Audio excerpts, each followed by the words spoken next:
Escola da Graça Cast começando mais um dia que nós temos esse encontro maravilhoso. Ouvinte, seja muito bem-vindo. Pastor Aloysio já está aqui nos estúdios da Vinha FM e para você que gosta de participar, aqui vai a dica de ouro, hein?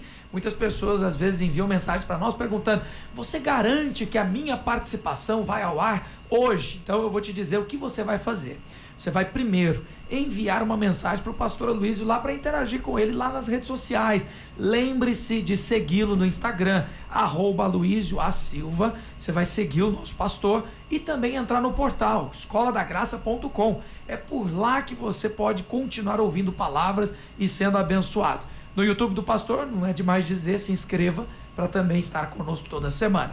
Hoje não vai ser diferente, nós continuamos aqui com participações. Tem o João Vitor de Anápolis, o Pedro que mandou mensagem já tem algumas semanas, mas hoje a sua participação vai ao ar, Pedro. Obrigado por estar tão participativo e que bom que você está gostando do programa. Primeiramente, nosso pastor Aloysio, uma ótima tarde, pastor, que bom estarmos reunidos aqui. Obrigado, Guilherme, obrigado a cada um dos nossos ouvintes. Quero cumprimentar a todos na graça e na paz do Senhor Jesus.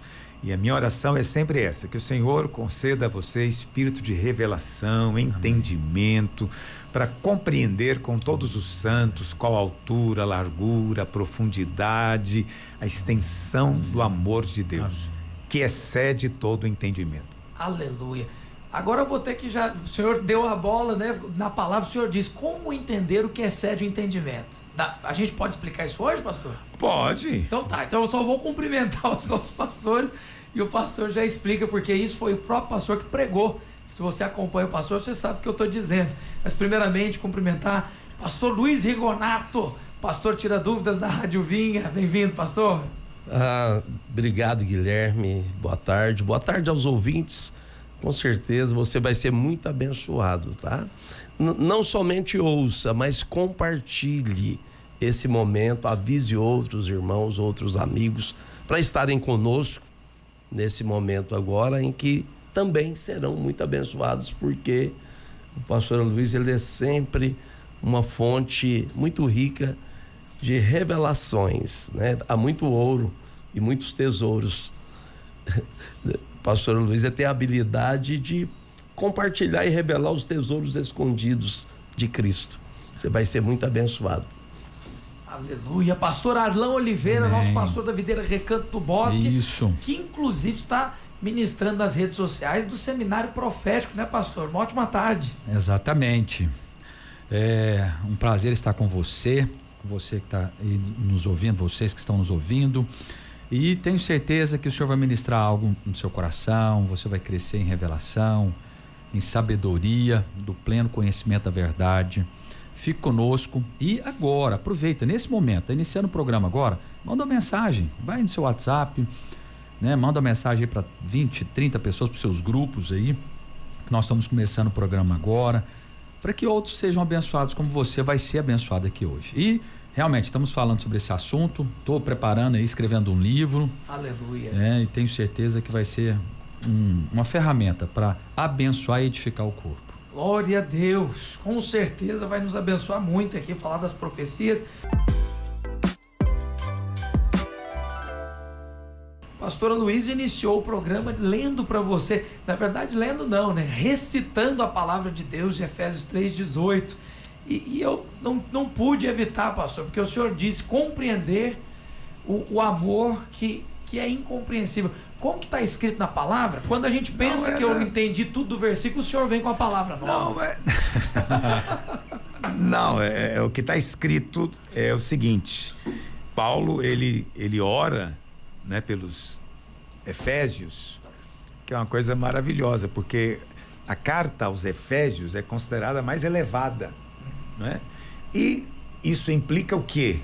Que os Efésios também eram cristãos maduros, porque você manda a carta mais elevada para aqueles que têm capacidade de receber. Então, a igreja de Éfeso era uma igreja madura. Essa igreja madura, Paulo ora por ela, para ela entender o quê? Verso 18. Então, estou lendo Efésios 3:18. A fim de poderdes compreender com todos os santos, todos nós temos que entender a largura, o comprimento, a altura e a profundidade. ou seja, as dimensões do amor de Deus, não é? E aí, o que você está mencionando é o verso seguinte, que diz assim: e conhecer o amor de Cristo, que excede todo o entendimento, para que sejais tomados de toda a plenitude de Deus. Então o texto fala que temos que conhecer o amor de Cristo, mas esse amor excede todo o entendimento. Isso é uma coisa realmente interessante. Para você compreender esse versículo, você tem que recorrer às vezes ao significado da palavra. Então você tem aqui a palavra primeiro, e conhecer o amor de Cristo. A palavra conhecer aqui, gnosco. Gnosco é conhecer num sentido, como é que eu vou dizer, emocional, experiencial. No Velho Testamento, na Septuaginta, esse verbo ele é usado no sentido sexual, né?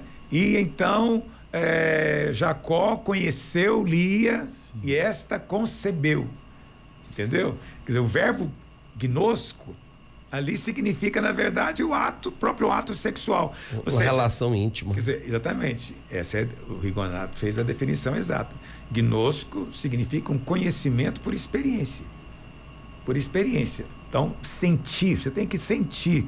Não estou dizendo que você vive por sentimento, mas nós somos seres emocionais. Então é importante você sentir. Em algum momento você tem que sentir. Você não tem que viver com base nisso, porque você não sente o tempo inteiro, né? Você tem que viver pela fé. Mas é preciso conhecer o amor de Cristo na sua experiência, que excede todo entendimento. A palavra entendimento aqui no original é gnose. E esse entendimento, aqui essa palavra gnose, significa entendimento do mundo, natural, né? Então o que Paulo está dizendo aqui é o seguinte: olha, o amor de Cristo é algo que o conhecimento humano lá fora não é capaz de entender nem traduzir. A mente lógica. Isso, natural. Sim. Que a fé também é lógica. Sim. Né? Mas a mente natural não é capaz de entender.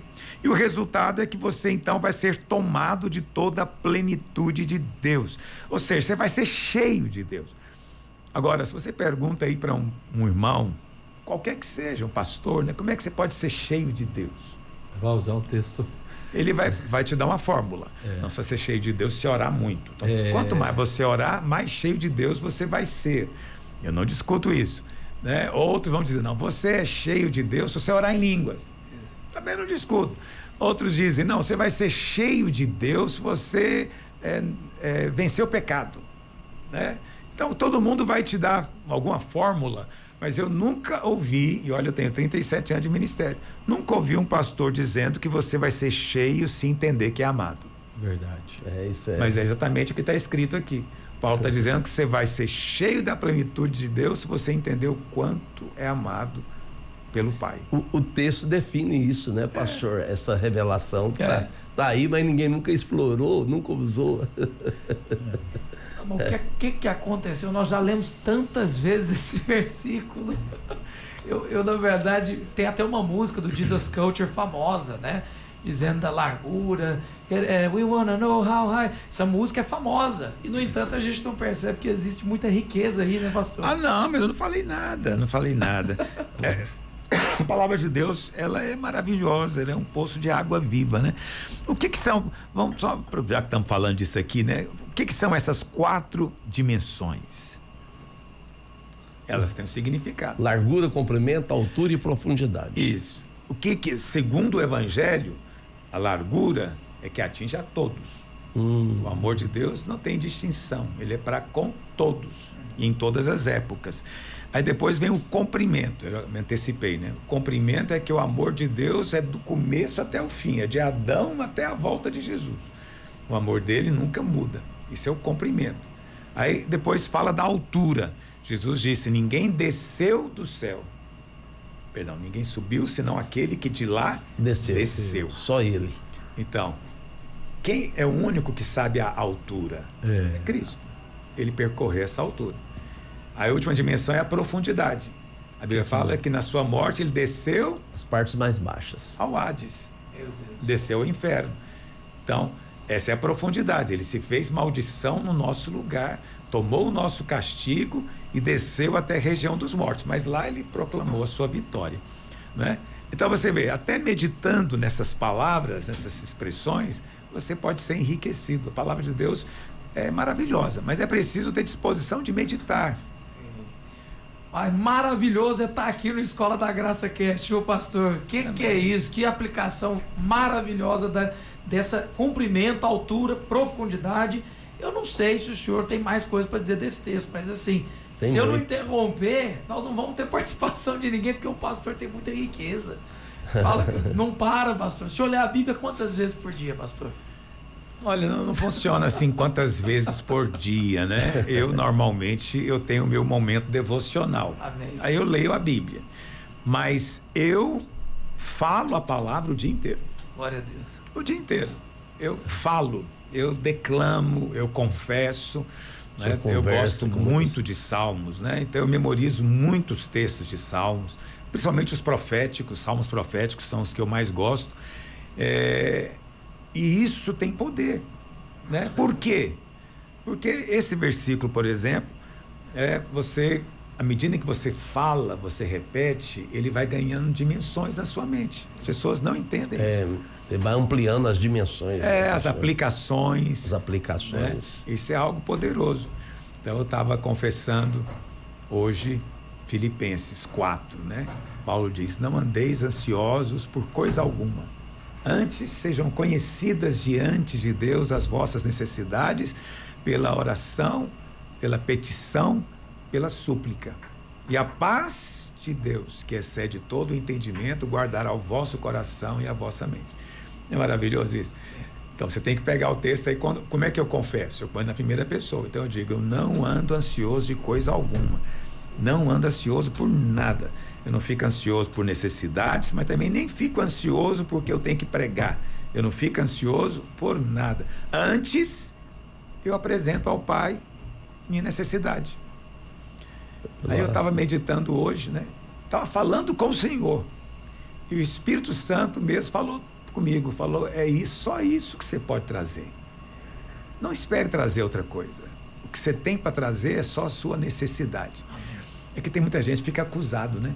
Falar: toda vez que eu vou orar, só fico falando para Deus do que eu preciso, porque é só o que você tem.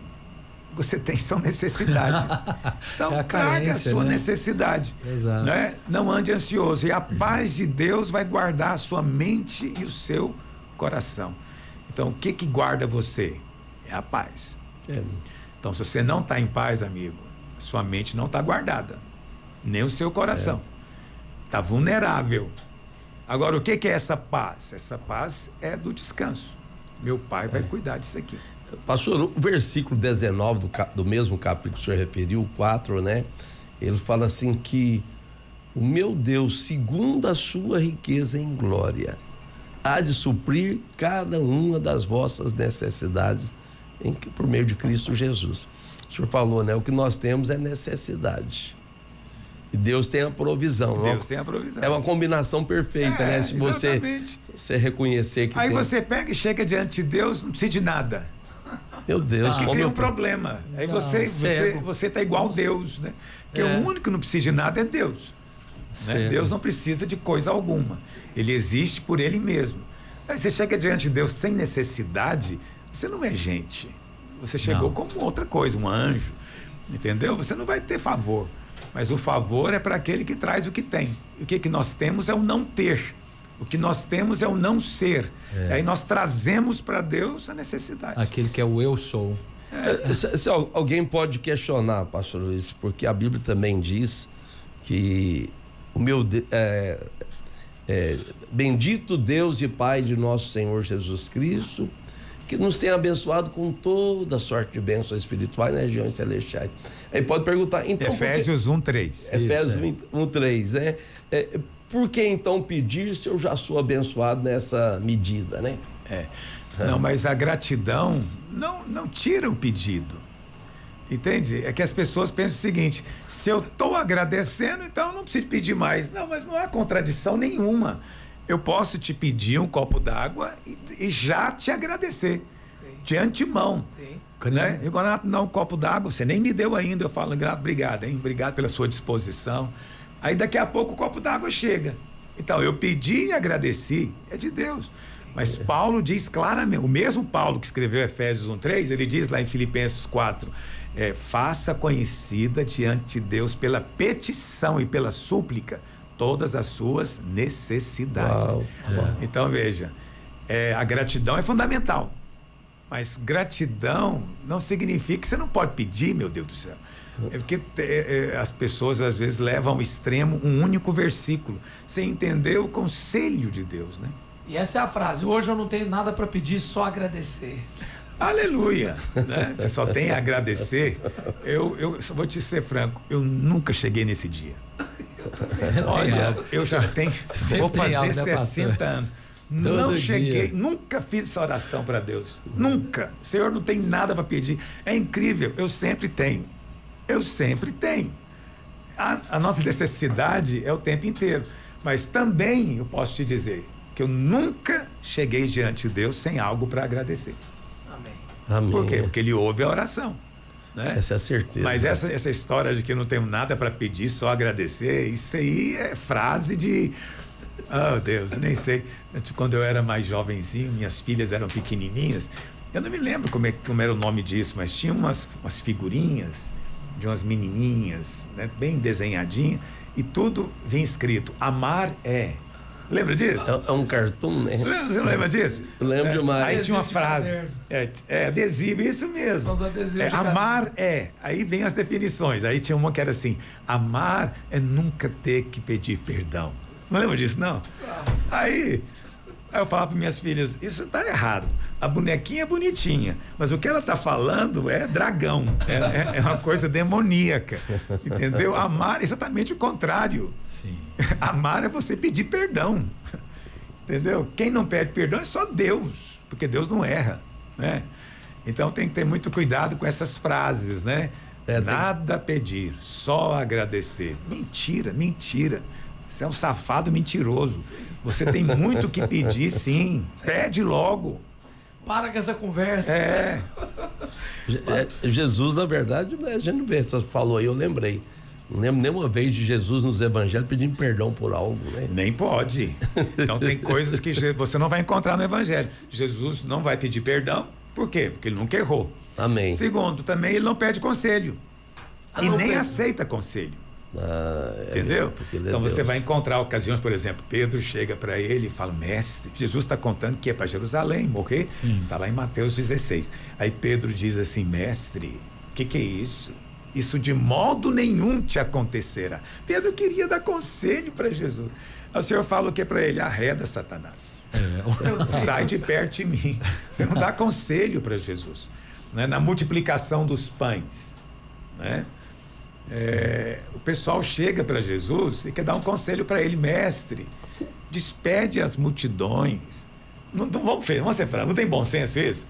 Está pregando o dia inteiro, esse povo está com fome. Está aí te ouvindo, né? Entendeu? Então, quer dizer, Jesus não ouve conselho. Não tente aconselhar Deus, não tente ajudar Deus, né? O que o Senhor responde para os seus discípulos? Dê vocês mesmo. Pode dar. Meu Deus. Arrependeu na hora. Você está vendo o problema? Vai lá, resolva. Eu acho maravilhoso isso, porque Ele é Deus. Então, mas isso não vale para você que está me ouvindo, ok? Então você tem sim que pedir perdão. E olha, não é poucas vezes na vida, não. E receba conselhos, né, pastor? Também. Porque você não é Deus, receba conselhos. Você não é Deus. Ouça aqueles que estão próximos de você e que são sábios. Amém, amém.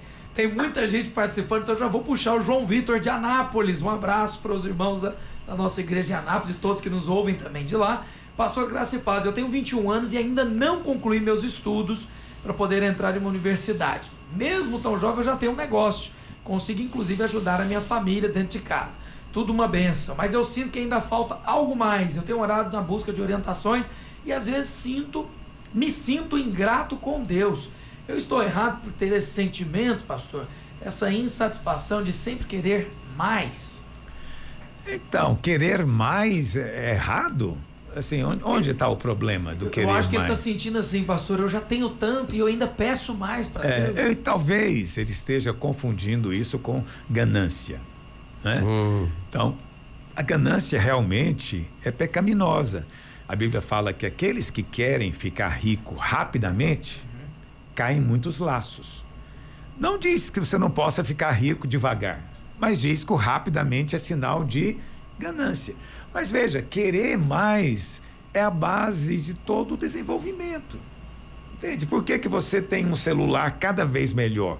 Porque alguém em algum lugar quer mais, né? Não quero mais do que isso, eu quero ir além disso. Então, você é um pai de família. Eu sei que não é o caso aqui do João Vitor, né? Que ele ainda está estudando, 21 anos, mas você é um pai de família. Você quer dar para sua família um carro. Depois você quer dar uma casa. Depois você fala, gente, meus filhos estão na idade escolar, eu quero que eles estudem na escola particular. Você dá a escola, entendeu? Aí você fala, esse cara é ganancioso? Não. Ele está querendo mais. Por quê? Porque isso é o que se espera da dignidade de um homem, um pai de família. Sim. Agora, aquele cara que não quer nada, é acomodado, tá tudo bom desse jeito, eu ganho 3.000 por mês, tá muito bom, não precisa mais do que isso. Eu moro com os meus pais, eu já tenho 35, não tem problema. Ah, Deus que me livre desse cidadão. Eu tenho problema com Vamos gente imaginar, assim. pastor, que ele seja casado e tem essa comodidade, né? A esposa comodismo. Comodismo, desculpa. Comodidade é melhor, né? Mas a esposa vai ficar agoniada, né? Com o marido que é tão... A não ser que ela seja igual a ele, né? Isso. Se os dois combinarem, é tudo um casal de jeca. Agora, se ela for uma mulher que quer melhorar de vida, quer prosperar, isso não é pecaminoso, não é errado. Deus nos criou para isso, para querer expandir em todas as áreas. Se ela for assim, vai ter uma crise conjugal violenta. É uma dinâmica de vida produtiva, né? Quando alguém quer algo mais, ele faz por onde? Ele tem atitude, ele é proativo, né, pastor? Exatamente. Mas a gente fica vendo, né, no caso do João Vitor, que ele se sente condenado, né? Ele se sente condenado. Por querer. Ele deveria já estar, com 21 anos, deveria estar satisfeito. Você só tem 21 anos, não é hora de ficar satisfeito. Não é. Ninguém deveria estar satisfeito com o que tem aos 21 anos. Né? Eu, chegando nos 60, posso até ter esse privilégio, falar, não, vamos deixar para os mais novos. Mas eu quero mais, imagina. Pronto. Eu com 60 estou querendo prosperar. Imagina o João com 21. É o João Vitor, meu amigo, você tem que prosperar. Entende? Vai trabalhar, vai estudar, aprenda habilidades, resolva problemas. Não caia nessa mentalidade progressista, esquerdista, não é? Que condena todo tipo de prosperidade, porque é capitalismo, isso é algo selvagem, mas são todos hipócritas. Eles só pregam isso enquanto não tem. No dia que tem um empreguinho melhor, eles não distribuem, não dividem. Não abre mão. Não abre mão. Então não caia nessa conversa. Alguém pode perguntar, pastor, e eu pergunto também para o senhor, o limite do sonho, da ilusão, da ambição, esses limites, porque sonhar também é legítimo, né, pastor? Estou chamando de desejos profundos. Né? É o seguinte, vou te dizer, na minha opinião, é claro, não estou falando uma fórmula, Deus me livre de dar fórmulas, mas é assim que eu me guio. Aquilo que não persiste é fantasia, é ilusão. O que não permanece no coração, o senhor está dizendo? Você esquece, não persiste. Entendeu? Queria muito tal coisa, mas daqui a 3 meses eu estou querendo outra. Isso aí, o nome disso é fantasia. Entendeu? Agora, tem coisas que não saem de você. Você até luta contra, mas não sai de você. Então, a minha definição pessoal é o seguinte: fantasia é algo que veio de fora e atingiu você. Sonho, não. O sonho tem você. A palavra... Não é você que tem o sonho. Nasceu dentro de você. Ele nasce em você. Entendeu? Não foi ninguém que colocou. Sim. Entendeu o que eu estou dizendo? Normalmente as fantasias são baseadas em quê? Propaganda, comparação, né? Ver coisas na internet. Ou seja, fantasias são coisas que vêm de fora. Mas sonhos não. Sonhos brotam do coração. Deus gera o querer, né, pastor? E o efetuar. Ele gera o querer. E como é que eu separo os dois? É que o sonho você não pode ficar sem ele. Você vai ter que ir atrás dele. Você não consegue viver sem. E olha, querido ouvinte, não fica pensando que sonho é só coisas, vamos dizer, piedosas da igreja, né? Eu tinha um sonho. Vou te dizer, eu tinha um sonho. Meu sonho era ser professor. Olha que coisa. Só. Vê se isso é sonho, mas era o meu sonho. O senhor é um grande professor. Era um desejo forte, pastor? Era forte. Eu estava me preparando para isso. Eu estava me preparando para isso, estava fazendo faculdade. Tinha um professor que gostava muito de mim. Ele já tinha conseguido para eu estudar na Itália. Eu estava muito empolgado fazendo o meu curso de psicologia, que eu queria dar aula, mas dar aula na universidade. Mas quem dá aula no ensino fundamental tem o mesmo valor. Então eu queria ser professor. E aí Deus pega e traz uma mudança completa na minha vida. E gera um sonho agora de ser um pastor. Mas Deus é tão bom que Deus sempre pega aquele seu talento antigo e Deus amplia ele. Então você era pescador de peixe, Pedro, agora vai ser pescador de homens. Então meu sonho era dar aula na universidade. Deus me colocou para dar aula na igreja. Sim. Eu considero uma... Meu Deus, isso com louvor. Foi o que eu disse, o senhor é um grande professor. Então eu não tenho como fugir do sonho. O sonho permanece. Agora, as ilusões, as fantasias, devaneios, tudo isso passa. Então, não seja apressado com as coisas. Dá tempo. Porque se depois de amanhã você esqueceu... fantasia. Ai, meu Deus. Teve uma vez que meu pai disse assim pra mim, falou, não, é porque eu tô apaixonado naquela garota. Ele falou, não, bebe água que sai no xixi. Assim, mais ou menos aí. Tranquilo, vai passar. Mais ou menos aí. Dê tempo ao tempo. Agora... Bem do pastor Regolar. Mas agora, você me contou essa parte da história, mas tem uma outra parte da história que eu já ouvi a seu respeito. Eita. É que você já estava apaixonado na sua esposa desde a adolescência. É verdade. É verdade pastor. isso? É verdade. Então... 12 anos, pastor. 12 anos, 12 anos eu vi ela a primeira vez num retiro. E o Rigonato tentou de todo jeito acabar com essa história de amor. Eu tô contando aqui que você falou, não, eu tô apaixonado, bebe água que sai no xixi. Entendeu? Mas olha aí, você bebeu água. Muita água. Mas não saiu. Nada. Por quê? Porque não era algo de fora, era de dentro. E tem que contar, né, pastor, que ele casou com ela. Sim, não, os ouvintes têm que saber. Porque a história de amor tem um final feliz. Não saiu, apesar não. de todo o impedimento que o Rigonato tentou fazer. Pois é. Não foi suficiente. Não foi. Glória a Deus. Matar um sonho é difícil. É difícil. Mas como eu estava dizendo, não fique pensando que sonho é só coisas da igreja. Não, você tem um sonho de ser professor, é bom, tem um sonho de ser um advogado, tem um sonho de ser um médico, né? Ter uma família. Sonho de ter uma família, sonho de ser mãe. Sim. Né? Tem mulher que ela não quer ter profissão, ela quer cuidar de filho. Entende? Essas coisas são de Deus, você deveria correr atrás delas. Glória a Deus. Pastor, nós temos um áudio que vem inclusive de fora, do Titus Stevens. Ele pediu, falou, por favor, eu quero participar. Então, nós vamos ouvir esse áudio no próximo bloco aqui do Aplique a Graça e o pastor responde na sequência. O Titus, que inclusive é líder estudantil lá na faculdade onde ele estuda, onde ele está, líder estudantil da Mocidade. Então, vamos ouvir o que diz Titus Stevens ao pastor Luiz. Vamos ouvir. Em novembro de 2025, realize seu sonho de conhecer Israel com pastora Aloísio Silva e pastora Márcia Silva, caminhando onde Jesus andou. Sua leitura bíblica não será mais a mesma, com uma experiência vivida presencialmente. E uma novidade, batismo no Rio Jordão para juvenis a partir de 12 anos. Garanta sua vaga pelo WhatsApp 62991878888 ou pelo site viabrasilturismo.com. Querido pastor Aloísio, recentemente tenho percebido um foco no ensino contemporâneo gospel sobre um ênfase no sofrimento. Dizem que Paulo sofreu por Cristo e isso está sendo interpretado como uma coisa que crentes deviam passar, e se não passar, te faz menos crente. Nós que pregamos a graça, qual é a nossa posição sobre sofrimento por Cristo?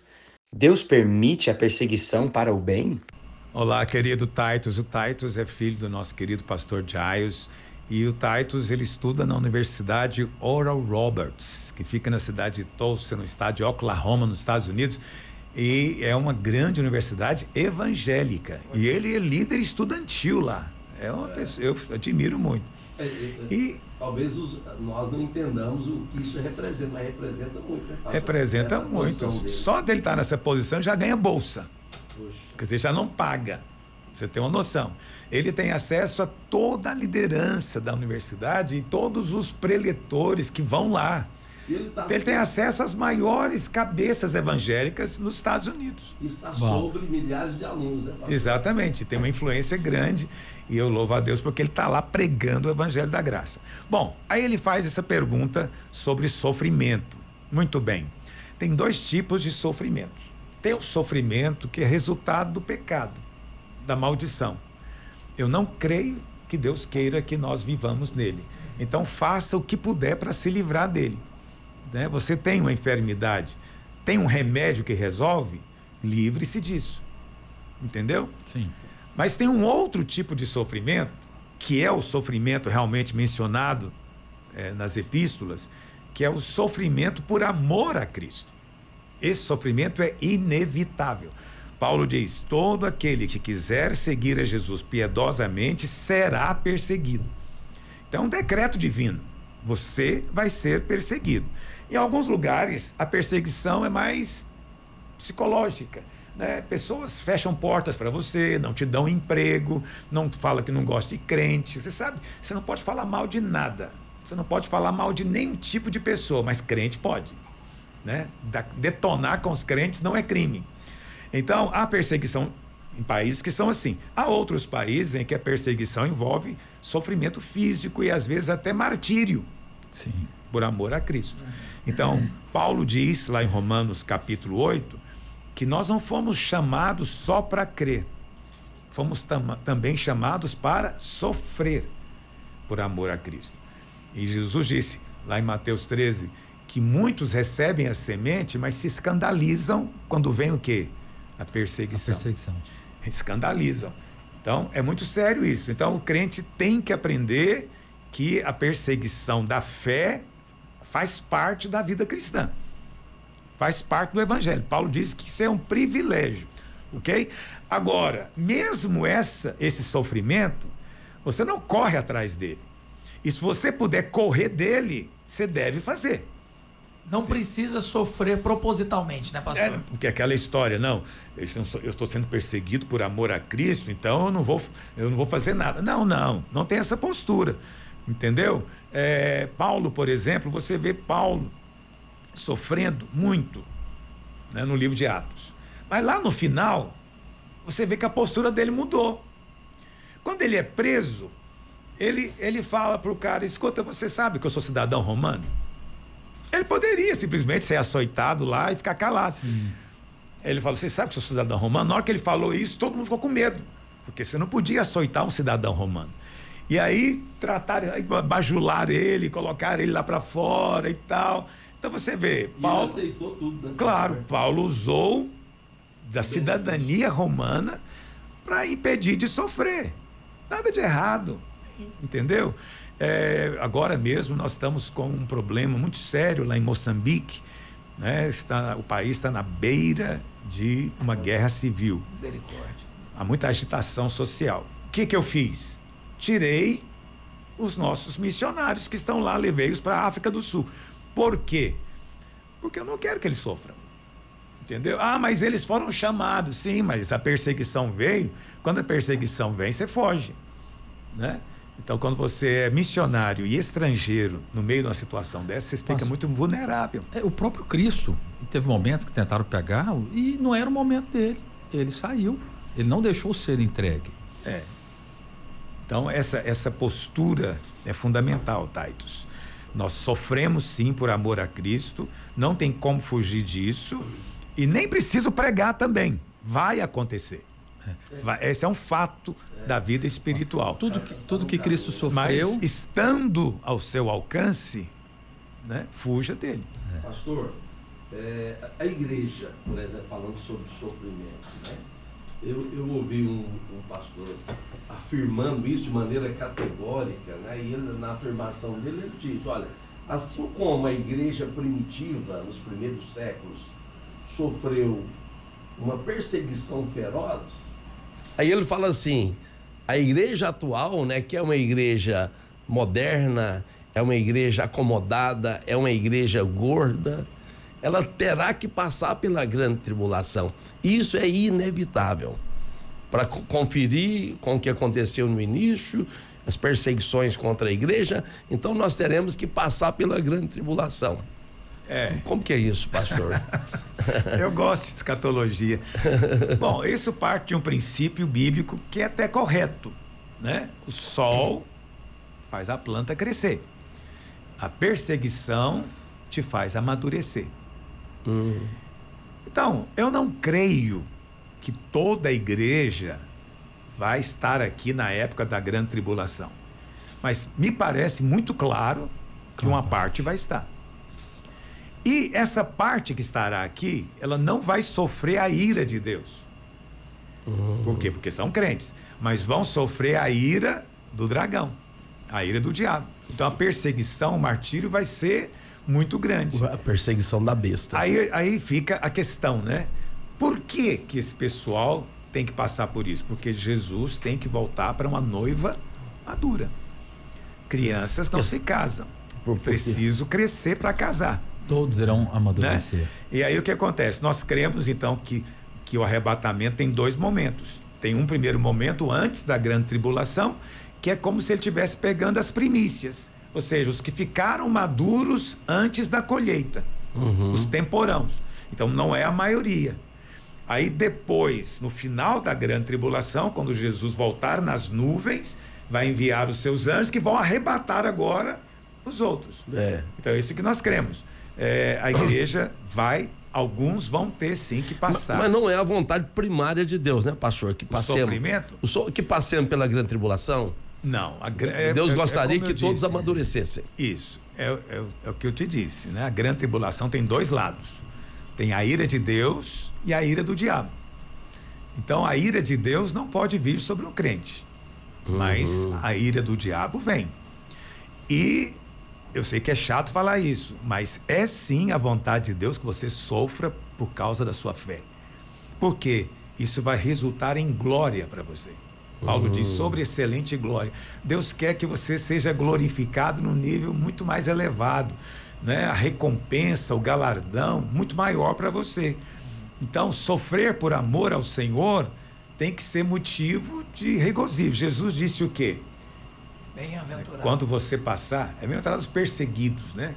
Quando mentindo disserem todo o mal contra vós, calúnia. Né? Eu tenho sofrido calúnias em muitos lugares. Jesus diz o quê? Regozijai-vos e exultai. Aleluia. O que significa regozijar? Regozijar é ficar muito alegre. Muito alegre. O que é exultar? Exultar é pular de alegria. É porque a gente não sabe o significado das palavras. Pular de alegria. Então fique muito alegre e até pule de alegria. Porque assim perseguiram também os profetas que viveram antes de vocês. Olha que poucas coisas na vida faz a gente pular de alegria, viu? Perseguição com certeza não é uma dessas. Não, mas Jesus disse que é um grande privilégio. Isso significa que haverá sim glória sobre a sua vida. Uma vez, isso quem conta é o Watchman Nee. Mas eu tive uma experiência muito parecida com a dele. Ele conta que ele era um aluno brilhante na faculdade, largou tudo para servir a Deus. E um dia ele encontrou um ex-professor dele, e o ex-professor falou para ele, não perguntou para ele o que ele estava fazendo, ele contou, e o professor disse para ele: olha aí, o que sobrou? Que desperdício, né? Sua vida para nada. E ele conta que ficou ali em silêncio, mas ele disse que naquele momento ele sentiu o Espírito vindo sobre ele. Entendeu? Porque ele estava sendo desprezado por causa da sua fé, do seu chamado. Então, isso é algo que todo crente tem que experimentar em alguma medida, né? Mas, como diz Pedro, se é para ser perseguido, não seja por causa de vida errada. Pecado. Não seja porque você roubou, mentiu, votou no partido errado, nada disso. Se é para ser perseguido, seja por causa da fé no Evangelho, no Cristo que salva por meio da cruz. Glória a Deus. Meu Deus do céu. Vamos fazer um rápido intervalo aqui, não tem jeito. Mas na volta, pastor Aloysio, ele vai não só responder a um irmão que é de outra denominação, uma irmã, melhor dizendo, e ela diz que está ouvindo as palavras e sendo transformada, como nós vamos comentar uma notícia de alunos nos Estados Unidos que estão sendo desafiados num campeonato bíblico a decorar a maior quantidade de versículos que elas podem. São mais de 320 crianças e adolescentes participando do campeonato. E eu volto perguntando, você ouvinte, quantos versículos você sabe de cor da palavra de Deus? Apto intervalo, o Escola da Graça Cast está no ar e já volta.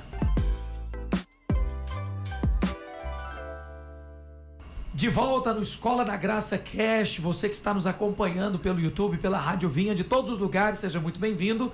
Aqui com o pastor Aloysio, o pastor Luiz Gonato, o pastor Arlan Oliveira, e a pergunta de uma irmã, antes da notícia dos alunos que estão decorando versículos bíblicos numa maratona nos Estados Unidos. Eu leio a participação dessa irmã que não se identificou, mas disse assim: pastor Aloysio, sou de outra denominação e eu tenho ouvido as pregações constantemente. Minha vida tem sido transformada após entender que Jesus já pagou o preço, que eu não preciso viver com medo de Deus. Saber disso afetou todas as áreas da minha vida, inclusive meu casamento. Agora, no nosso relacionamento, não vivemos na cobrança um do outro. Minha vida finalmente está sendo transformada. Fico muito agradecida pelas mensagens que ouço na rádio, pastor. E gostaria de saber, a graça funciona assim mesmo? É de forma literal nos relacionamentos, pastor? Eu fico feliz de ver esse testemunho, porque este fato é o poder do Evangelho, é de nos transformar. Não é você que se transforma, nem é um discipulador, alguém que vai te transformar. Não, você é transformado porque você está vendo a Cristo, tem a sua mente renovada com a verdade do Evangelho. E como nós mencionamos aqui no começo, isso tudo tem a ver com o amor de Deus, né? Então ela experimentou que ela é amada. Isso significa que não tem mais ira sobre ela, significa que não tem mais condenação sobre ela, porque ela é amada. Então, saber que é amado é a grande verdade do Evangelho. O que Jesus disse para Nicodemos, né? Porque Deus amou o mundo de uma maneira extraordinária, de uma maneira indescritível, de uma maneira poderosa, né? Então, quando você entende esse amor, você é mudado. Mas aí a pergunta que ela faz depois é se a graça realmente funciona, né? Porque as pessoas, elas querem mandamentos para cumprir, mas você, na graça, você não está debaixo de um mandamento simplesmente, você agora recebeu algo. Então a vida funciona assim: quem é abusado vira abusador, né? Quem é amado vai amar também. Paulo diz: porque você foi muito perdoado, você vai perdoar também. Então tudo depende do que você recebeu. Se você vai para o culto e o pastor só prega condenação, você chega em casa, você faz o que com seu cônjuge? Condena. Mas se você chega no culto e o pastor diz: você foi perdoado, não tem mais condenação, não tem pecado grande demais, você chega em casa, olha para o seu cônjuge e fala: nós todos estamos perdoados, o Senhor é bom, vou perdoar também, né? Então, quando você entende o Evangelho, e o Evangelho é a graça, o favor imerecido, você vai ser gracioso com os outros, vai ser generoso, vai ter disposição de dar. Por quê? Porque é isso que você tem recebido, entendeu? Então nem é algo que eu vou dizer para você que você tem que fazer. Não. É algo que você vai fazer. Vai acontecer, porque você recebeu perdão, porque você percebeu que é amado. Isso vai produzir comportamentos extraordinários na sua vida, muito mais elevados do que os mandamentos da lei. Mas o medo dos legalistas, pastor, é exatamente que aconteça o contrário. O senhor fala que a pessoa é totalmente perdoada, que ela é muito amada, que não tem mais nenhuma condenação, uma série de coisas, né? Aí eles falam assim: não, aí que você vai levar a pessoa a libertinagem, a se acomodar, né, completamente, a viver um comodismo espiritual. Por quê? Porque eles creem na psicologia do medo.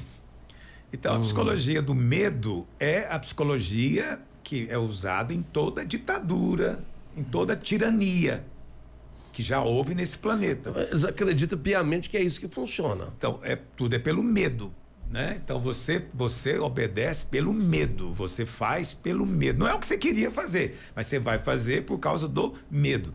Então, eles vivem em função disso. Agora, uma coisa impressionante que Jesus disse lá em Hebreus capítulo 2, que Jesus destruiu aquele que pelo poder da morte mantinha escravo as pessoas.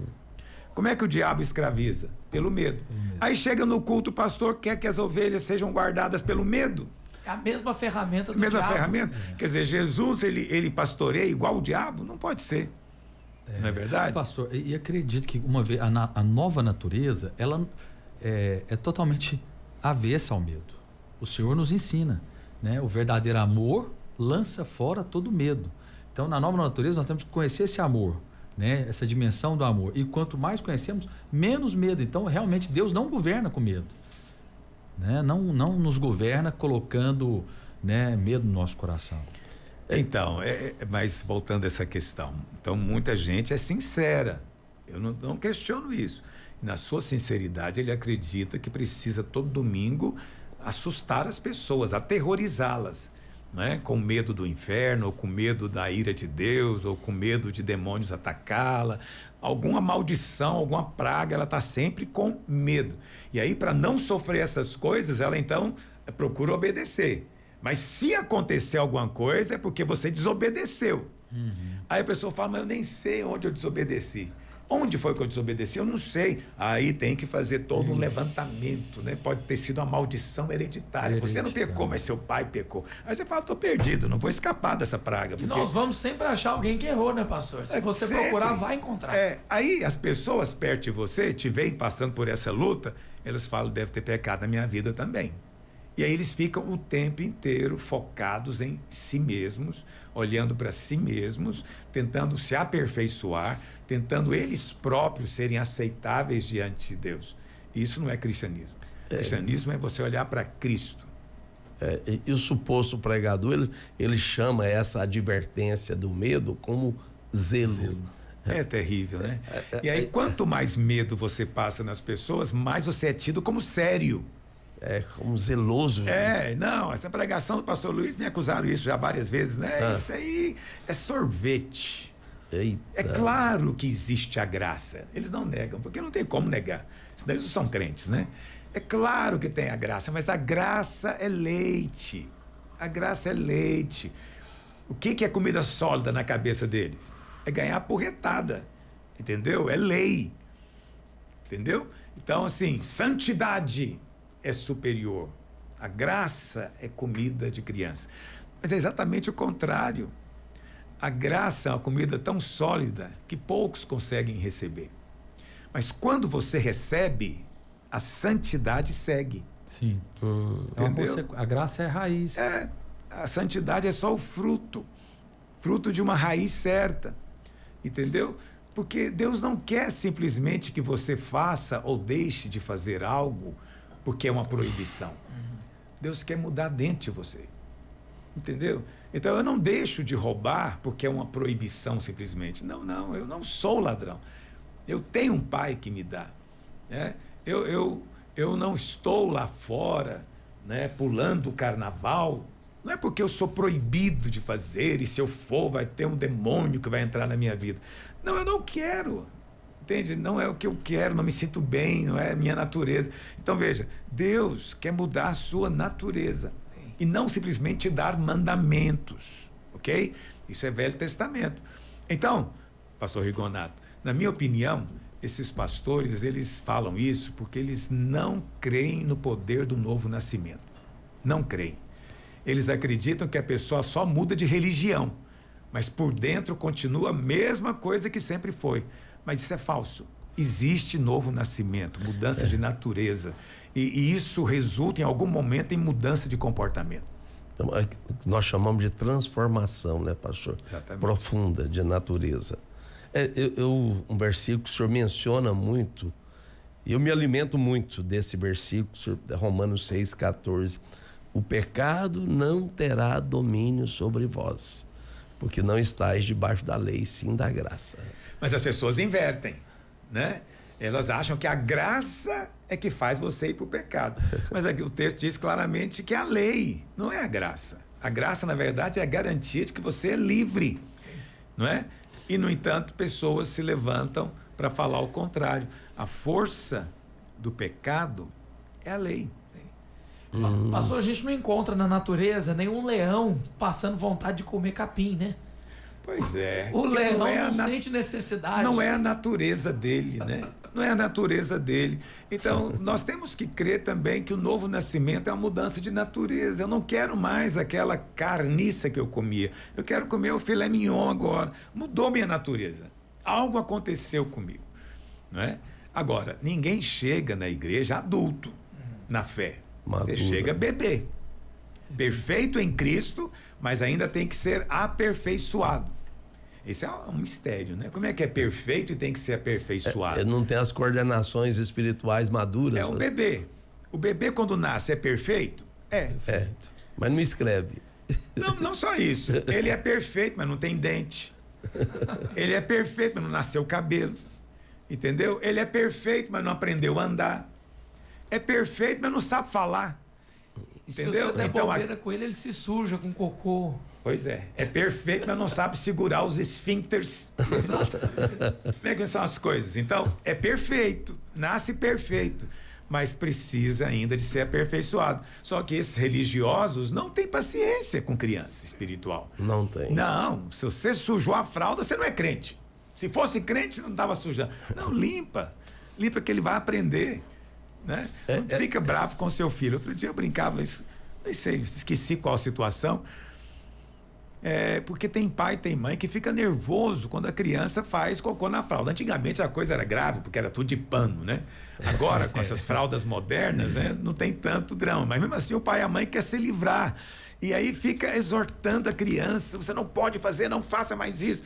Eu falei, escuta, para com essa bobagem. Você conhece alguém que faz na roupa depois de adulto? Você conhece alguém? Ninguém, nem o mais estúpido. Faz na roupa. Prática contínua, jamais. Não. Só uma doença, aí ele vai procurar um médico. Mas aí você nem conta isso. Estou falando que você não tem isso. Sim. Todo mundo vai controlar os esfíncteres. Aí você fica brigando com a criança porque ela está fazendo isso, é porque ela não tem ainda maturidade para fazer. É preciso ter paciência. Mas ficar brigando, exortando com raiva, fazendo a criança sentir vergonha do que fez, não é assim que nós fazemos. Nós esperamos. O amor é paciente. Fica tranquilo, vai chegar o momento que ele vai conseguir. A paciência com o crente, digamos, imaturo, né, pastor? Que nós chamamos também de crente carnal. Tem que ter paciência com ele, né? Talvez por isso muitos desistem. Não encontra paciência onde precisava encontrar. Esse carnal, Paulo diz que é criança.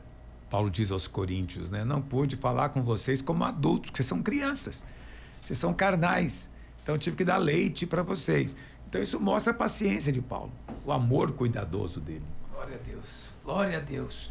Pastor, então uma notícia muito boa para nós comentarmos aqui, que é sobre uma competição nos Estados Unidos incentivando crianças a memorizar centenas de versículos.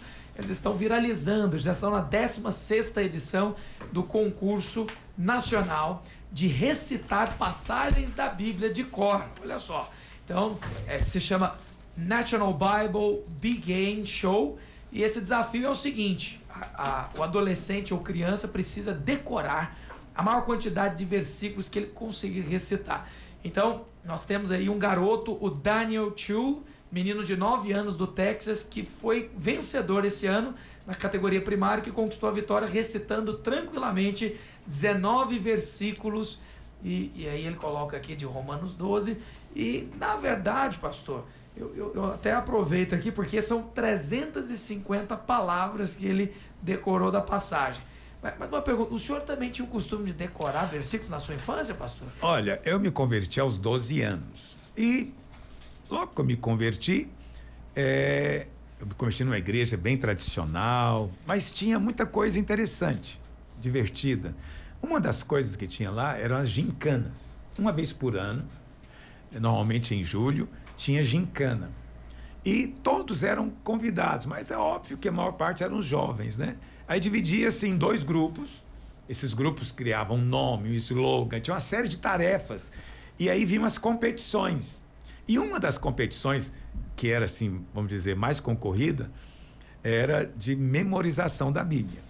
Mas tinha competição de encontrar versículo na Bíblia. Com rapidez. Essa é boa. Com rapidez, o primeiro que encontra, né? Aí o dirigente falava Romanos 7, 8, primeiro que mas ele nunca falava Romanos, era sempre Ageu, Sofonias, Tito. Era Esses só um dias eu negócio. falei pra alguém assim, abre Miqueias. Ele falou, existe esse livro? Meu Deus, pois é. Então, a ideia dessas brincadeiras era levar a pessoa a familiarizar e tornar-se habilidosa com a Bíblia. Mas tinha também a competição de recitar versículo. Ela tinha 2 versões. A primeira versão era mais fácil, em que aparecia a primeira frase, e você tinha que completar. Ou então a frase final, você tinha que falar o começo. Mas tinha as competições que tinha que decorar textos longos da Bíblia.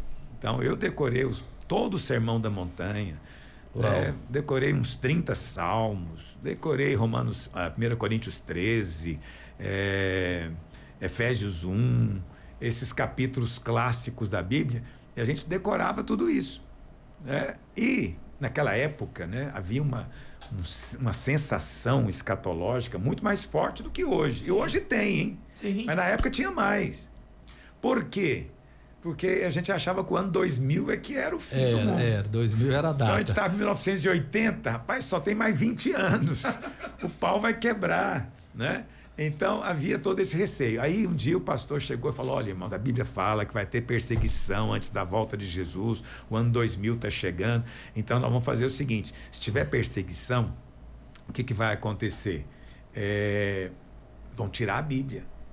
Aí o que ele fez? Ele separou irmãos da igreja para cada um memorizar 1 ou 2 capítulos. Tá brincando que fez isso. Para excluir a Bíblia, teria que matar os irmãos. O único problema foi depois ter que checar se cada um decorou. Você teria que ouvir a Bíblia toda, né? Conferir. Mas aí, como não tinha jeito, né? Aí o que ele resolveu fazer?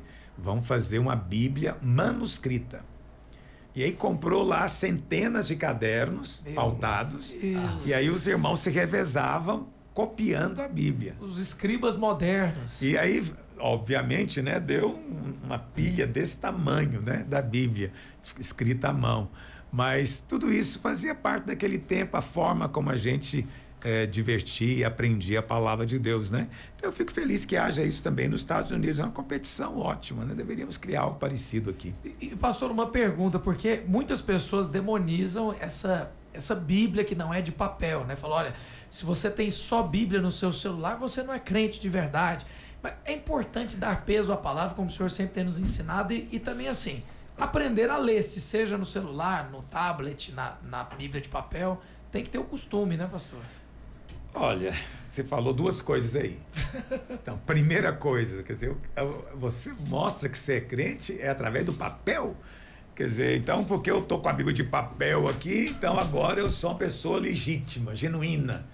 Então, assim, não são as coisas exteriores que nos definem mais. Não é a nossa roupa, não é o nosso cabelo, não é a nossa maquiagem, também não é a Bíblia de papel. Sim. Não é isso que te define, ok? Eu, pessoalmente, gosto da Bíblia de papel. Eu mantenho esse hábito de ler. Mas eu reconheço que no iPad... Mais prático. Muito mais prático. Sim. Para viajar, para tudo. Sim. Entendeu? Então eu tenho as 2 coisas. Então esse é o primeiro aspecto. Não é o fato de ser de papel. Mas aí o outro aspecto da história, né, que é importante você dizer, porque as pessoas acreditam que elas também você tem que ler, estudar, porque você só saber de cor ou algo assim não resolve. Mas veja bem, é que a pessoa não conhece história, não sabe da história, mas o que existia na igreja primitiva? Qual Bíblia que eles liam? Era tudo. Era só Velho Testamento. Não existia nada. E ninguém Entendeu? tinha portável dentro Os de primeiros casa. evangelhos foram escritos 25 anos depois da morte de Jesus. né? As epístolas, teve epístola como o Apocalipse, que foi escrito 60 anos depois da morte de Jesus. Entende? Então, eles não tinham Bíblia para ler. O livro de Hebreus também. E, no entanto, a Bíblia fala. Eles liam. A Bíblia que Paulo lia era o Velho Testamento, mas ele conseguia mostrar Cristo através do Velho Testamento. Então, aqueles cristãos que não tinham Bíblia, eles eram menos cristãos? Né? Outra coisa, não sei se você sabe disso, mas 70% dos convertidos no Império Romano eram escravos. Então, 70%? 70%. É muito. Só 30% eram livres. Entendeu? Agora eu te pergunto, escravo, como é que esse escravo faz? Não tem. Porque escravo não é empregado, né? Então, aí o costume era fazer o culto 5 horas da manhã no domingo, porque foi o horário que Jesus ressuscitou, né? Antes do sol nascer. Mas o motivo pragmático era que cada um tinha que pegar no batente quando o Senhor acordasse, Senhor dele, né? Então, antes que o Senhor dele acordasse, ele ia, então, para o culto, 5 horas da manhã. Porque era escravo. Não tinha opção, Não tem tinha que trabalhar. não tinha... Ele tinha uma certa função e tinha que fazer, e não tinha folga, não tinha nada. Então, fica muito claro, pastor, que em cada época a gente se adequa às praticidades, né? Exatamente. Não é porque... Mas aí a gente diz, não, eles reuniam 5 da manhã, então eles eram mais espirituais. Não, é a opção que eles tinham, entendeu? Nós temos uma igreja também lá em Machu Picchu, uma videira. No Peru. Machu Picchu fica no Peru. A antiga terra dos Incas. É a capital dos Incas, Machu Picchu. Mas é um lugar muito, muito turístico. Então, a igreja não é grande, deve ter uns 80 pessoas, a gente tem lá umas 6, 7 células. E eles são igreja em célula, como nós. E as células lá funcionam que dia e que hora? Funcionam na segunda-feira, 5 da manhã. Tá brincando, pastor? 5 da manhã. Por quê? Porque o turismo lá começa às 8, quando o primeiro trem de turista chega, e vai até 10, 11 da noite, quando o último trem vai embora. E eles têm que trabalhar esse período. Não tem saída. Então a célula lá é 5 da manhã. E toda vez que tem a célula, eles têm cada um traz algo para o café da manhã, então eles têm um café da manhã. Que maravilha. Aí alguém fala, mas então esse povo é mais crente do que nós. Não é isso que nos define, né? Aí são mais fiéis, tem que acordar cedo. Sim, porque para você acordar é um sacrifício, mas não é para todo mundo, não. Sim. Tem gente que o sacrifício é dormir. Entendeu? Então a gente olha muito a aparência das coisas, sem entender, às vezes, como disse Rigonato, né? A praticidade, o motivo prático porque tal coisa estava acontecendo. Né? O senhor citou o pastor Azaf Borba, até esteve conosco recentemente, que o culto dele semanal não é no domingo, né, pastor? Não, hoje eu não sei. Sim. Confesso que hoje eu não sei, mas quando eu conheci, o culto era na segunda-feira. Na segunda-feira. E eu achei a ideia genial. Eu acho que a gente deveria fazer alguma coisa parecida com isso, porque vivemos um tempo em que acabou o domingo cristão. Acabou. Tem gente que só trabalha os domingos nos shoppings. Não, domingo a tendência é funcionar tudo. Ainda não é. Ainda fecha a maior parte. Porque ainda somos um país supostamente católico cristão. Ainda então funciona. Muita coisa para.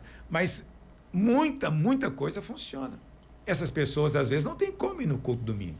Então, você ter um culto extra durante a semana, acho que seria muito apropriado. Talvez deveríamos até pensar nisso. Só que lá, eles faziam o culto na segunda-feira à noite. A pessoa já saía do trabalho e ia para o culto.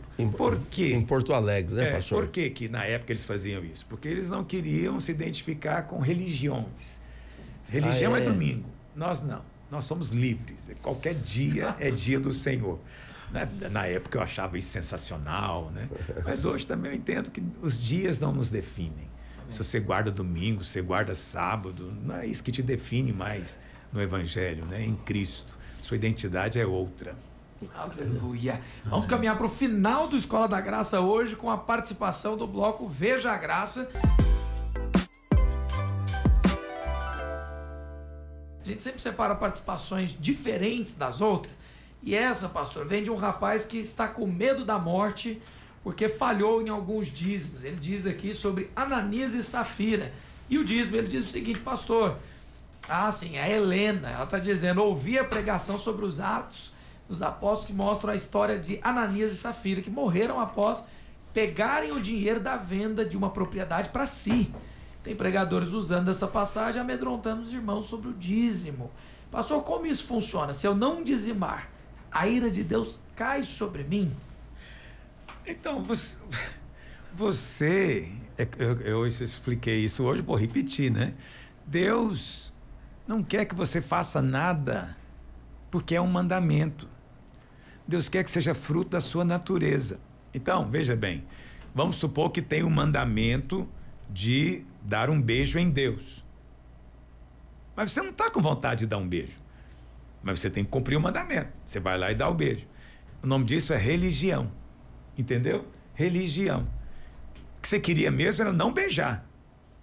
Mas você tem que ir porque é mandamento. Agora eu te pergunto, Deus fica satisfeito com esse beijo? Não tem como. Não, ninguém ficaria. Sim. Eu não quero uma mulher que me beija porque tem uma lei que obriga. Deus também. Então Deus também não quer que você o ame porque o mandamento é amarás o Senhor teu Deus.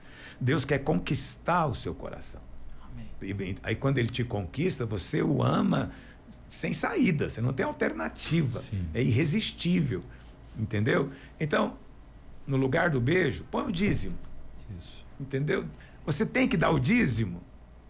Não, você não tem que dar nada. Você é livre. O dinheiro é seu, faz o que você quiser dele. Deus te deu. Entendeu? Então eu não vou dar. Não dê. Aí o pastor vem e fala, não, tem um mandamento, tem que dar. Se não der, Deus vai te mandar uma praga. Aí ele pega e dá, mas é igual beijo, sem querer beijar. Deus quer esse beijo?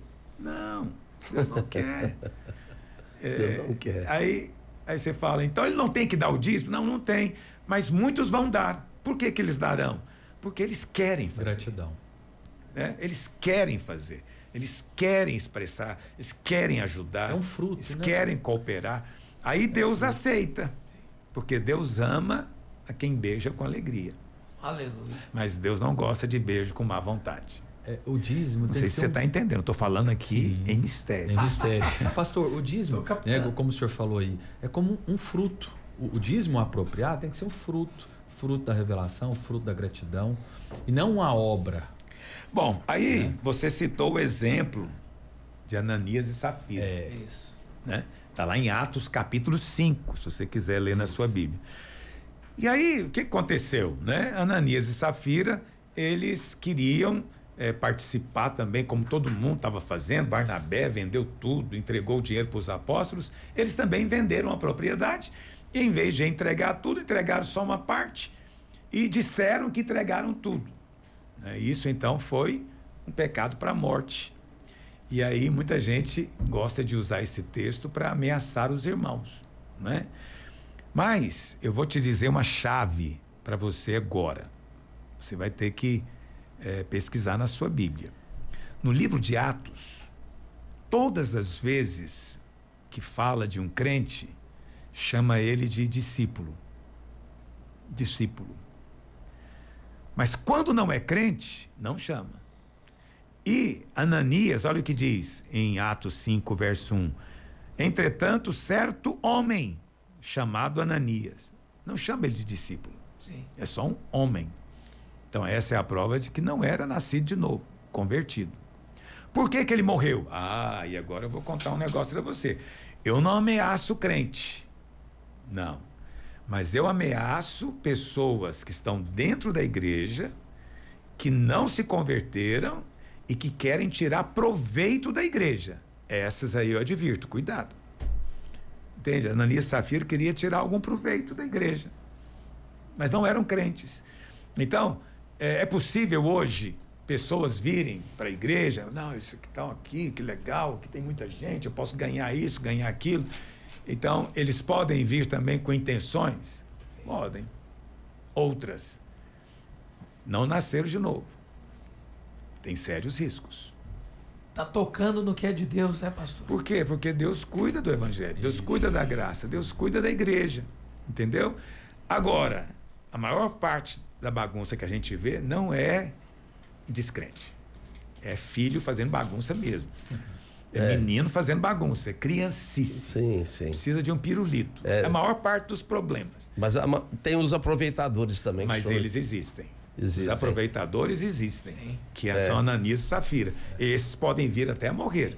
Tem até não sei se é Paulo, pastor, que fala: acautelai-vos, que no meio de vós virão no fim dos tempos lobos vorazes. Sim, sim. Lá em Timóteo, Paulo diz que os últimos dias serão difíceis, né? Porque se levantarão muitos falsos mestres com falsas doutrinas, né? Então, é gente muito perversa. Isso pode acontecer hoje? Pode, né?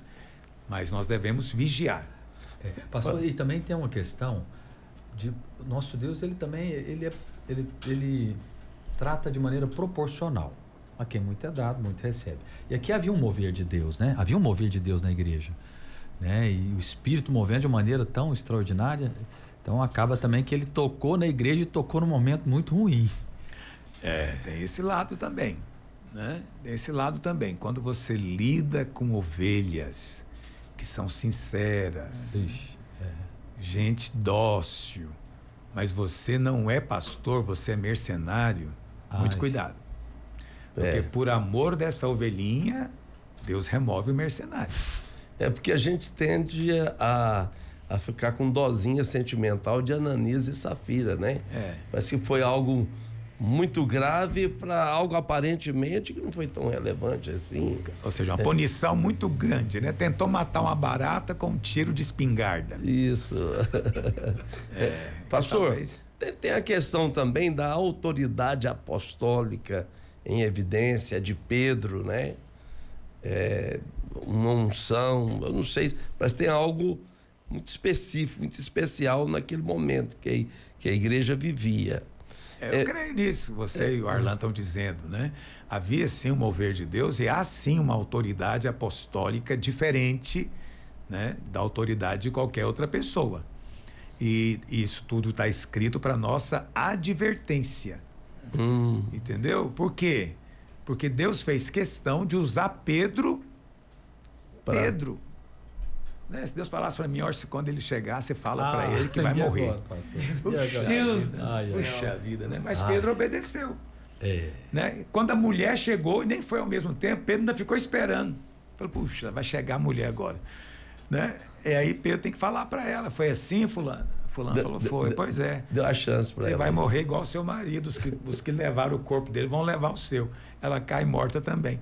Então, puxa vida. Aí você fala, hoje em dia acontece assim? Não necessariamente. Deus não precisa de Pedro para fazer isso. Deus poderia fazer isso por si só. Entendeu? Então, hoje, se ele não encontra Pedros disponíveis, ele vai fazer de qualquer forma. Mas ele vai remover o que tem que ser removido. Entendeu? É que nós pensamos hoje que Deus só pode agir se for através do apóstolo. Entendeu? Não funciona assim. Pastor, o senhor falou aí, né? Cometeu o pecado para a morte. É o apóstolo João que fala. Por uns você deve orar, mas outros não recomendo que ore. Porque é pecado para a morte. Porque esse cidadão aí já rejeitou, né? Rejeitou no coração. Então essa coisa, isso aqui também, essa história é que leva tantos profetas aí que estão talvez até nos ouvindo aqui a profetizar a morte, né? O tempo Eu tive inteiro. um sonho com você, Deus vai te remover, se você não mudar, vai morrer, entendeu? Então isso é muito comum. Você sabe uma vez, uma história para vocês. Isso aconteceu, foi fato. Nós estávamos lá na igreja, né? E começamos, tinha uma irmã muito usada por Deus, ela assim expulsava demônio assim com uma tranquilidade, uma elegância impressionante. Deus usava muito ela. E a gente estava na reunião. Essa reunião acontecia às sextas-feiras. Um dia ela chega lá e fala, olha, é o seguinte, Deus falou comigo que vai remover a mulher do pastor. Eita, meu Deus. Que era na época a pastora Elizabeth, que já faleceu. Vai remover a esposa do pastor. E aí todo mundo ficou em pânico. Foram atrás do pastor, da esposa do pastor. A profeta falou que Deus vai levar. E deu prazo. Deu prazo. Predator, pastor? Predator. Uau. Falou em 1 mês. Meu pai amado. Se não arrepender, vai morrer. O culto de um mês foi cheio. Aí chegou o mês, passou o mês e a irmã não morreu. Ela morreu, mas morreu 23 anos depois desse fato. Não morreu. E aí os irmãos, eu inclusive, né? Falei, irmã, você falou que ia morrer, não morreu. Como é que você explica isso? Ela falou, é que eu falei pro Senhor, se for para levar ela, leva eu também. Aí o Senhor falou, não, nesse caso fica as duas. Meu Deus. Mas saiu bem demais aí. Estou te contando na presença do Espírito Santo. Isso aconteceu. Isso aconteceu desse jeito. Essa é brava. Então, esse é crente, né? Isso é tudo menino brincando com fogo, né? Acaba se machucando, mas continua sendo filho. Aleluia.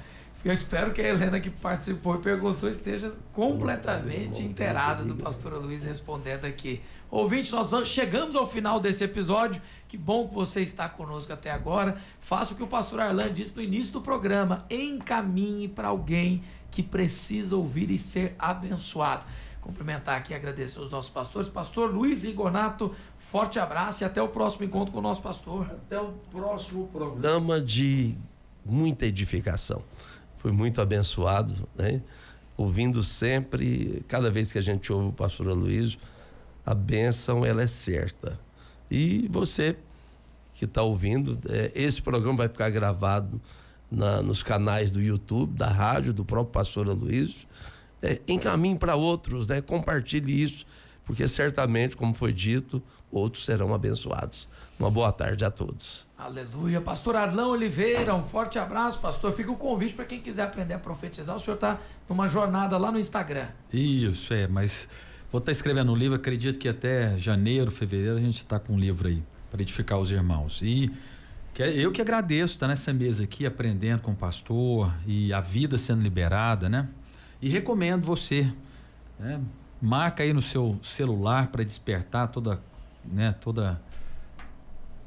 agora quarta-feira. Toda quarta-feira para você ouvir o programa e também encaminha para que outros também sejam abençoados. Um prazer estar com vocês, estar aqui com o pastor Aloysio, sendo edificado e recebendo essa palavra cheia de vida. Com muita certeza. Pastor Aloysio, nós queremos agradecer ao Senhor por ter te tornado professor da palavra. O senhor que é o mestre está aqui. Essa roda de conversa é muito mais que uma sala de aula. Obrigado, pastor. Eu que te agradeço, querido pastor Guilherme. É sempre uma alegria e um prazer estar aqui compartilhando. Eu, pelo menos, me divirto muito. Eu me divirto também. Não sei se todos que estão acompanhando se divertem, mas eu me divirto muito com tudo isso, porque isso tudo é da casa, é da família, entende? Quem é da família me entende. Sim. Quando eu conto as histórias da família, quem é da família compreende, ri junto, entendeu? Identifica. Então eu não estou aqui para condenar a igreja, condenar os pastores, condenar os irmãos, nada disso. As histórias que eu conto é só para divertir. Aleluia. Deus possa abençoar a cada um e continua conectado com a gente. Aleluia. Quarta-feira que vem tem mais Escola da Graça Cast. Nós te esperamos. Até lá. Tchau.